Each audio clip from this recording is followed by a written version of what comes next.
Le Seigneur est merveilleux. J'avais, je ne vais pas lui préparer un message. Je vais vous dire un peu comment moi je fonctionne. J'ai cette grâce-là d'être quelqu'un qui lit beaucoup la parole de Dieu, qui lit beaucoup la Bible. Et ce que je fais souvent quand je lis la Bible, c'est que si, par exemple, pendant que je fais mes études bibliques, il y a des passages où je sens que le Saint-Esprit monte en moi et me parle, je prends note de ces passages et je les mets d'écouter. Et je me dis toujours que souvent, justement, pendant des occasions comme ça, comme aujourd'hui, où je n'étais pas censé, par exemple, intervenir, si, par exemple, je ne suis pas inspiré de quoi que ce soit, ou bien j'ai eu une longue journée, je n'ai pas le temps de méditer sur quelque chose que je vais partager, je vais juste venir relire mes notes et je vais partager je vais partager l'inspiration qui est montée en moi à ce moment précis. Mais ce que j'aime beaucoup faire, c'est quelque chose que j'ai appris dans le ministère, c'est il faut souvent se laisser guider par le Saint-Esprit. Faut pas faire les choses de façon robotique ou programmée. Je ne dis pas que c'est mauvais, mais je dis il faut laisser l'occasion au Saint-Esprit de nous inspirer, même au travail, même dans notre famille, même quand nous voulons résoudre des problèmes dans notre famille, quel que soit là où nous sommes, demandez toujours à Dieu l'occasion de toujours vous inspirer. Donnez juste cette fenêtre d'opportunité pour qu'il puisse vous inspirer, quel que soit ce que vous faites. Et vous serez souvent surpris. Parce que souvent, nous préparons des choses, mais l'inspiration de Dieu est meilleure que la chose que nous avons préparée. Amen. Et pendant que nous prions ensemble sur la sanctification, le Saint-Esprit m'a convaincu de parler d'autre chose que le message que je voulais partager avec vous. Je pense que ça va prendre 5 minutes, mais c'est très intéressant. Malheureusement, je ne pourrais pas utiliser les versets bibliques parce que je n'ai pas les versets bibliques en tête, mais je pense qu'après cette séance, je vais essayer de poster les versets bibliques pour que vous puissiez vous référer à ça. Parce que vous savez, quel que soit ce que nous disons de notre bouche, nous affirmons de notre bouche, nous avons le devoir de le confronter avec la parole de Dieu qui est la vérité et qui est la vie. Ce n'est pas la parole de Val qui peut transformer un homme. Ce n'est pas la parole de Val qui peut changer un homme, mais c'est la parole de Dieu. Voici pourquoi tout ce que nous faisons, nous devons toujours reposer tout cela sur la parfaite connaissance de la parole de Dieu, qui ne se trompe pas, qui ne change pas et qui a une puissance incalculable. La Bible déclare que lorsque Dieu a créé les cieux et la terre, il a parlé. Il a dit que la terre soit et la terre fut. La parole de Dieu a une puissance incalculable. Mes bien-aimés, voici pourquoi je suis triste pour tous ceux qui veulent affronter la vie avec leur connaissance, avec leur intelligence, avec leur sagesse.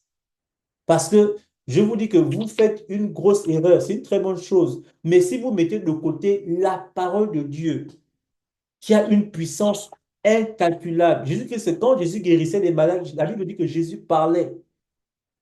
C'était de sa bouche. Amen. Donc, ne négligez jamais Amen. la puissance qui réside dans la parole de Dieu. Quelles que soient vos difficultés, quel que soit ce par quoi vous passez. Ce matin encore, je pouvais me plaindre, j'étais avec ma femme, je pouvais me plaindre par rapport à une situation. Et le Saint-Esprit m'a ramené, et quand il m'a ramené, il m'a donné une parole. Et cette parole a mis la paix en moi. Et je veux que la parole que le Seigneur va te donner ce soir puisse mettre la paix en toi, quelle que soit la situation par laquelle tu passes. Le Saint-Esprit pouvait me parler sur la sanctification, le pouvoir qui réside dans la sanctification. Malheureusement, l'aspect que je veux toucher ne va pas révéler exactement le pouvoir qu'il y a, mais un aspect du pouvoir qu'il y a dans la sanctification. Mais bien aimés, si nous vivons sur cette terre, si nous vivons aujourd'hui, en tant que chrétiens, notre plus grand désir, ce n'est pas le matériel de ce monde. Ce ne sont pas les choses de ce monde. Notre plus grand désir en tant que chrétien, c'est de voir Jésus-Christ. C'est de voir Dieu. C'est d'être avec lui dans le ciel. Voici pourquoi nous ne reposons pas notre force. Nous ne reposons pas notre énergie, les sacrifices, tout ce que nous faisons sur les choses de la terre. J'ai écouté l'histoire d'un homme qui menaçait un autre homme qui disait, tu sais que moi, je n'ai rien à perdre. Moi, je vais te voir, moi, je vais te bastonner. Et ce qui m'arrive, m'arrive. Moi, j'ai rien à faire. C'est toi quelque chose à faire parce que c'est toi qui es nommé, c'est toi qui as les galons, c'est toi qui as les choses matérielles. J'étais un peu triste pour cet homme parce que je me disais que, mais si toi tu meurs, est-ce que tu connais ta destination finale?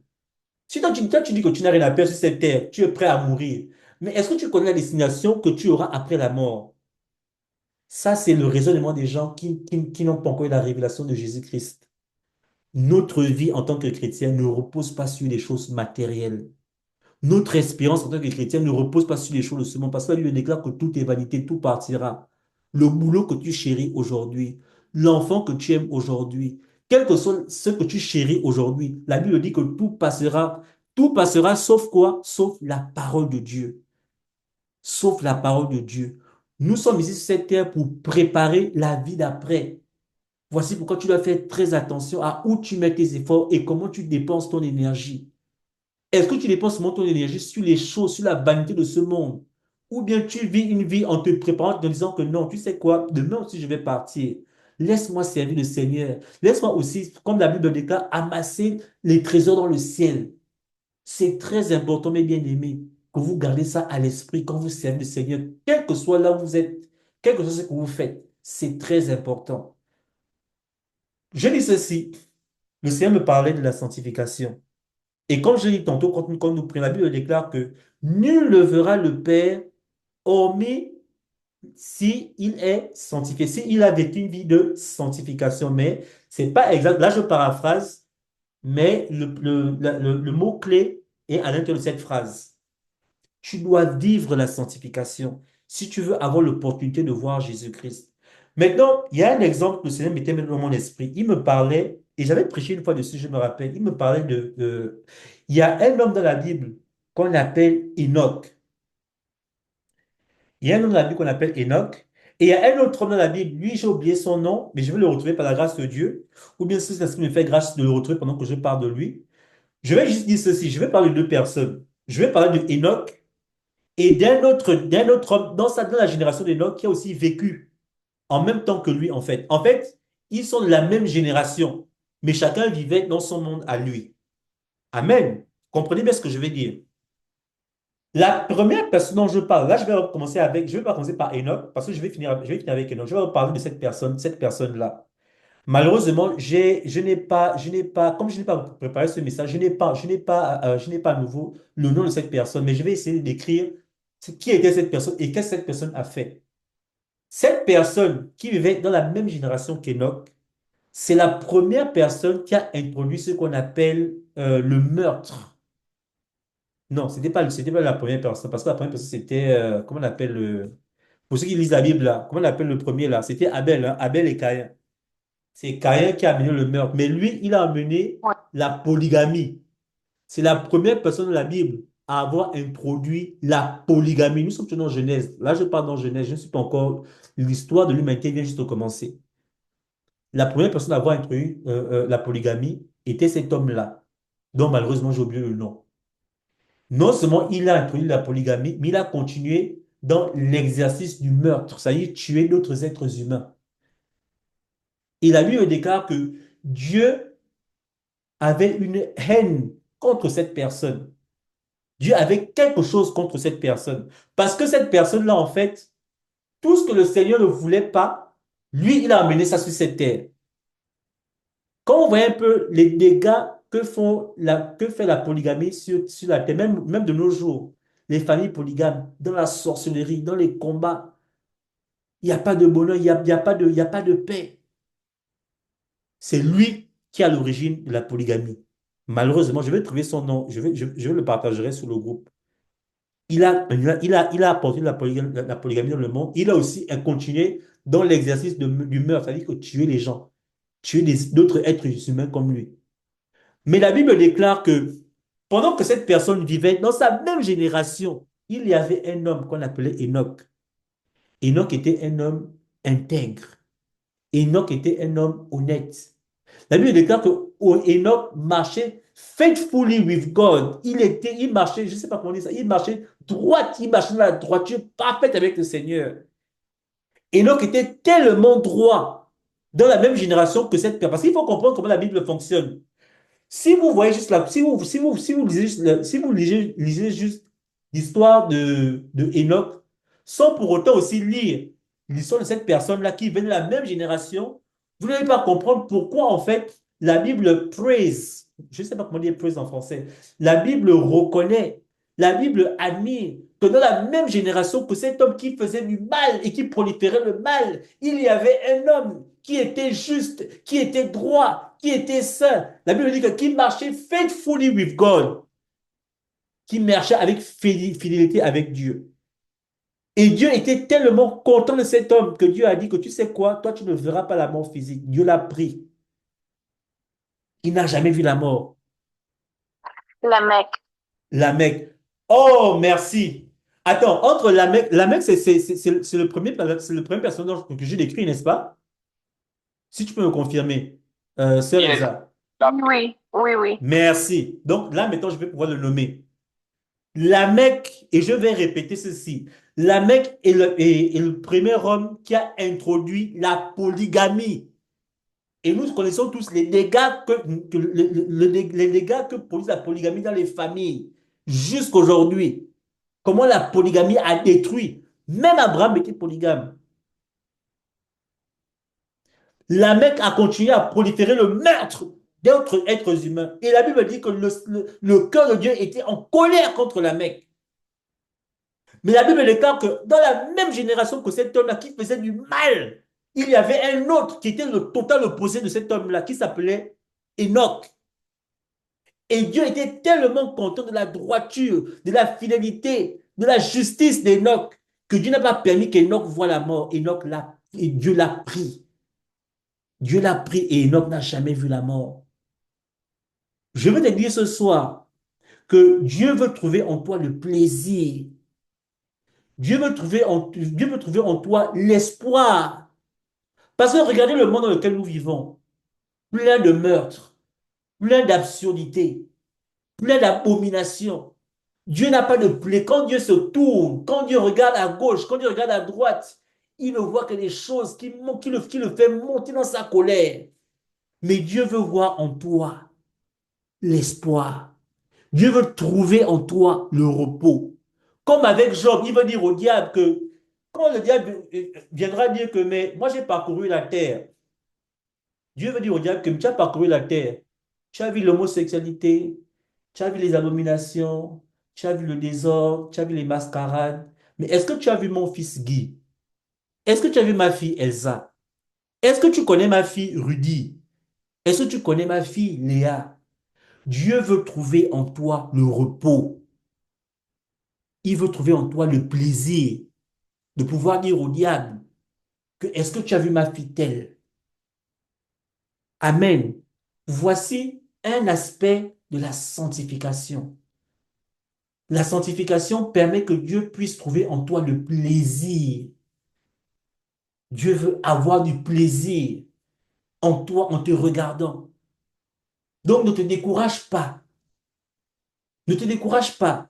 Je sais que souvent c'est difficile parce que nous sommes des êtres humains, même si ce n'est pas totalement une excuse. Mais je sais que la génération que nous vivons, malheureusement, nous sommes exposés plus facilement aux choses des ténèbres. Je te dis ce soir que Dieu veut trouver en toi le plaisir. Il veut trouver en toi le plaisir. La Bible déclare que Enoch n'a pas vu la mort. Avec la sanctification, il y a des choses que tu ne vivras pas. Il y a des choses que Dieu ne permettra pas qu'il t'arrive. Parce que Dieu dira que non, je trouve trop le plaisir en Léa. Je ne peux pas permettre que Léa puisse arriver à ce niveau-là. Je ne peux pas permettre que le diable puisse toucher à Léa. Je ne peux pas parce que j'ai trop de plaisir en cette femme. Le Seigneur veut trouver le plaisir en toi. Et quand Dieu trouve le plaisir en toi, il y a des choses qui ne permettra pas qu'il t'arrive. Parce qu'il a trouvé le plaisir en toi. Enoch n'a pas vu la mort. Enoch a été enlevé. Ah, j'ai dit à Dieu, donne-moi la grâce d'être faithful, d'être fidèle, de marcher fidèlement avec toi. Oui, souvent je tombe, souvent je m'énerve, souvent il y a des choses qui montent dans mon cœur. Comme je vous dis dans la prière, souvent, je vous ai dit, pour ceux qui n'étaient pas là, qui n'étaient pas là tantôt, je disais que hier, cela, je me sentais tellement mal. Je me sentais tellement mal parce que j'avais encore en moi les désirs de la chair et ça montait en moi. Et je les ai dit que Seigneur, comment tu peux permettre que ces désirs montent encore en moi? Pourtant, je te cherche, pourtant, je te prie, pourtant, j'ai fait des sacrifices, pourtant, je jeûne, pourtant, mais pourquoi tu permets que les désirs de la chair montent encore en moi comme ça, Seigneur? J'étais en train de pleurer dans mon âme. J'étais en train de pleurer dans mon âme. Et j'ai la foi de croire que le Seigneur va t'aider à haïr le péché. Tu vas vaincre ce combat si tu as en toi la haine du péché. Dieu mettra en toi la haine. Tu vas commencer à... Je t'ai dit qu'après cette prière, après ce soir, tu vas commencer à détester le péché. C'est ma prière pour ce soir. Parce que le Seigneur veut trouver du plaisir en toi. Il veut trouver le réconfort en toi. Il veut que lorsque le diable viendra lui dire que est-ce que tu as vu, oui, j'ai fait ci, j'ai fait ça, il dira au diable, Amen. mais est-ce que tu as vu ma fille là-bas? Est-ce que tu la connais? Elle n'est pas dedans. Amen. C'est une fille, c'est une femme ou bien un homme mis à part pour moi.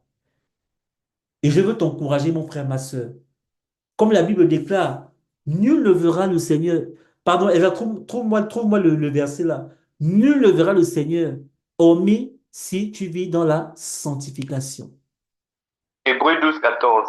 Merci. Lis-moi ce verset, mon frère, s'il te plaît. Non, je vais trouver ça. C'est ce qui dit rechercher la paix avec tous et la sanctification sans laquelle personne ne verra Dieu. Amen. La Bible déclare, recherchez la paix avec tous et la sanctification sans laquelle nul ne verra le Seigneur. La Bible donne deux conditions. Je vais finir avec la première condition parce que j'ai beaucoup parlé de la sanctification. La Bible dit que recherchez la paix avec tous. Je vous partage vite mon témoignage par rapport à la paix. J'ai l'habitude d'écrire à mon beau-frère, mais récemment, j'ai eu un petit conflit avec ma femme. J'ai dû l'appeler. Il a pu arranger le problème, mais après, entre lui et moi, il y a eu comme une coupure. Pendant près de 3 semaines, je l'ai écrit pendant les fêtes, il n'a pas répondu. Et pendant tout ce temps, j'étais inquiet. J'étais que, ah, mais qu'est-ce qui se passe avec mon... Ah, qu'est-ce qui se passe avec... Est-ce que vous faites quelque chose? Ou bien c'est le problème là qui a mené qu'il ne me parle plus et tout et tout. Et j'ai pris la raison de mon cœur de l'appeler. De l'appeler et je m'étais dit que, tu sais, je vais l'appeler. Et s'il me confirme que c'est par rapport à telle ou telle chose, ou bien quel que soit le problème, je suis prêt à lui demander pardon. Que, tu sais, moi, je suis un homme de Dieu. Je dois vivre en paix, je dois être en paix avec toi, avec tout le monde. Je ne peux pas permettre qu'il y ait quelque chose entre soi, que ce soit avec toi ou bien une autre personne, qu'il y a quelque chose entre nous. Et c'est comme ça que le Seigneur va permettre que, je sais pas ce qui s'est passé, c'est lui qui m'a écrit. Il m'a écrit en me disant qu'en fait, le message que je lui avais envoyé, il n'a pas vu. Il n'a pas vu. Voici pourquoi tout ce temps, il gardait silence. Et j'ai béni le Seigneur. Et j'ai partagé le même témoignage à ma femme. En lui disant que tu vois, c'est comme ça que... Et c'était à cause de la parole que le frère, le pasteur Guy a partagé le mercredi passé, hein, qui m'a aussi encouragé aussi à le faire. Recherchez la paix avec tous. Recherchez la paix avec tous. Parce que beaucoup de nous, chrétiens, nous avons encore des gens avec qui nous sommes en conflit et nous voulons rester en conflit avec cette personne. Mais la Bible dit que c'est vous devez rechercher. C'est en fait, c'est à vous de faire le premier pas pour rechercher la paix. La paix et la sanctification sans laquelle nul ne verra Dieu. Quel est le témoignage que tu peux avoir quand tu es en conflit avec ta mère, quand tu es en conflit avec ta sœur, quand tu es en conflit même avec ton petit frère et tu dis que tu es un homme de Dieu, tu pries, tu es chrétien? Quel est le témoignage que tu as? Le frère Guy a parlé la dernière fois d'être un pont ou bien d'être une barrière. Vas-tu décider d'être un pont qui apportera la paix, qui permettra aux gens de venir à Christ, ou vas-tu être une barrière pour empêcher les gens, à cause de ton témoignage, de venir à Jésus? Recherche la paix. Et quand tu recherches la paix, ce n'est pas parce que tu as tort, mais parce que tu as raison. Tu recherches la paix parce que c'est une ordonnance du Seigneur. Il te commande, il te donne un ordre. Cherche la paix et la sanctification, sans laquelle tu ne pourras pas voir le Seigneur. Vas-tu rater le ciel à cause d'un simple geste que tu aurais pu faire sur cette terre? Mon frère, ma soeur, tu es prêt à rater le ciel et l'éternité à cause d'un petit geste que tu aurais pu poser. Amen. J'ai la foi de croire que le Seigneur mettra en Amen. toi un esprit de réconciliation, un esprit de courage, un esprit de détermination. J'ai la foi de croire que le Seigneur va mettre en toi un esprit qui va te pousser à haïr le péché. J'ai la foi de croire que tu vas, à partir de ce soir, tu vas maintenant vivre une vie qui fait en sorte que le Seigneur, quand il te regarde, il a du plaisir à te voir. À cause de cette vie-là, il y a des choses que le Seigneur ne permettra pas qu'il t'arrive. Je vais finir en disant ceci, vous savez, hein, il y a des hommes sur cette terre, dans la même génération que nous, qui ne font pas beaucoup d'efforts. Pourquoi? Parce que ils ont compris ce principe, le principe de la sanctification. Ces gens ne travaillent pas plus que nous. Ils travaillent même moins que nous. Mais ils ont toujours tout ce qu'ils veulent. Ils ont tout ce qu'ils ne manquent de rien. Ils ont toujours tout ce qu'ils désirent. Parce qu'ils ont compris la puissance qui se cache derrière la vie de sanctification. Quand tu es saint, même le diable ne peut pas t'emmerder. Même le diable ne peut pas t'approcher. Parce qu'en toi, il y a une lumière, tu brilles. Et c'est difficile pour lui de t'approcher. Mais quand tu as encore les choses du monde, la colère, la haine, le mépris, toutes ces choses-là, tout de suite, il sent que non, lui, il a encore quelque chose qui m'appartient, il a encore quelque chose qui me lie à lui. Donc, c'est plus facile pour lui de se rapprocher de toi et de t'embêter. Mais quand tu vis dans la sanctification, pas la sanctification que tu définis, la sanctification définie par Dieu elle-même, tu as atteint tu as atteint une autre dimension, une autre stature. Et tes pas sont plus faciles. Il y a des choses que tu fais plus facilement que d'autres personnes. Donc, je veux t'encourager, te dire que c'est à ton avantage de vivre une vie de sanctification, de vivre une vie saine pour trouver du plaisir à Dieu. Parce que quand Dieu trouve le plaisir en toi, mais imaginez le président trouve le plaisir en toi. Quand un homme trouve le plaisir en toi, quelle est la chose qu'il ne peut pas te donner? Mais à plus forte raison, Dieu. Amen. Je vais finir en disant ceci, que la Bible déclare que si méchant que vous êtes, vous savez donner de bonnes choses à vos enfants, à plus forte raison, moi, Dieu. À plus forte raison, Dieu. Si les hommes peuvent, parce qu'ils trouvent le plaisir en toi, peuvent faire des choses pour toi, mais à plus forte raison, Dieu, quand il trouve le plaisir en toi, qu'est-ce qu'il ne peut pas te donner? Qu'est-ce qu'il ne peut pas faire pour toi? Je vais m'arrêter là.